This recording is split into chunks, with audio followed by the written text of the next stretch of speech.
version 1.0 of Project Chevelle. From the first time we shot this car, it was 130 horsepower stock Chevelle, and we've tripled that basically now. And you know, it's kind of a hoot to drive now. Yeah, the 383 is great, and I think so far my favorite thing is the Tremec transmission. It drives better than any Muncie 4-speed muscle car ever would. It's got overdrive. It's awesome. It's kind of amazing that you can put an old car like this together, and even though a lot of the parts are new, I mean, it's still an old car, and drive it, what is it, 1,200 miles? Well, it was like it's 700 to Louisville. 711 is what's right. You know, you can drive it all the way there after having the whole thing apart, right, and not have one hiccup that tires like days before. So we did drive it 711 miles to the NSRA Street Rod Nationals, and we had a bit of a thrash leading up to it. You know, as these things go, there's never enough time to do what you want to do. So, you know, a lot of this work was done at midnight, and you know, fortunately it all held together. And the payoff, of course, was driving it down the road.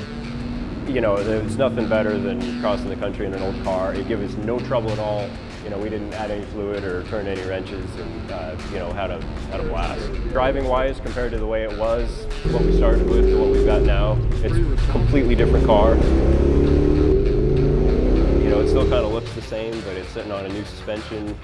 Yeah, we actually ended up getting 17.5 miles per gallon all the way to Louisville, just cruising along in 5th gear, idling along, and listening to those Flowmasters roars. Wheels, tires, I think was a wise choice. Definitely kept that early 70s muscle car theme. You know, the overall package, the sound of the exhaust. Hitting gears on the floor, not on the column, is a lot more fun. Right, our goal was to change the car without ruining the car, you know, to make it better. And I feel like we did that, but it still feels like you're driving a 72 Chevelle.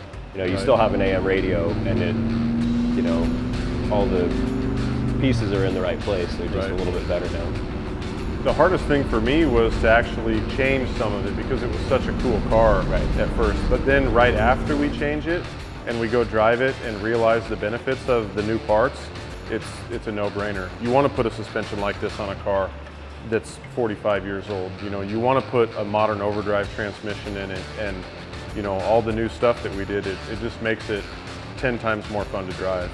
And you know, we didn't got any giant holes in the car or blast a roll cage into it or something, you know, so it could always go back if it had to, but I really don't know why you want to. Kind of the underlining spirit of a lot of the changes I think that I enjoyed is they were all things that make it a better driver for daily use, you know, and so many of these old cars are just sitting in somebody's garage with a car cover on them, and twice a year at the car show they get them out and dust them off and do antique car things with them, and I don't see ever even hardly pulling this thing in the garage because you're going to use it every day, and this thing's just super comfortable to drive, rides really well, corners real well.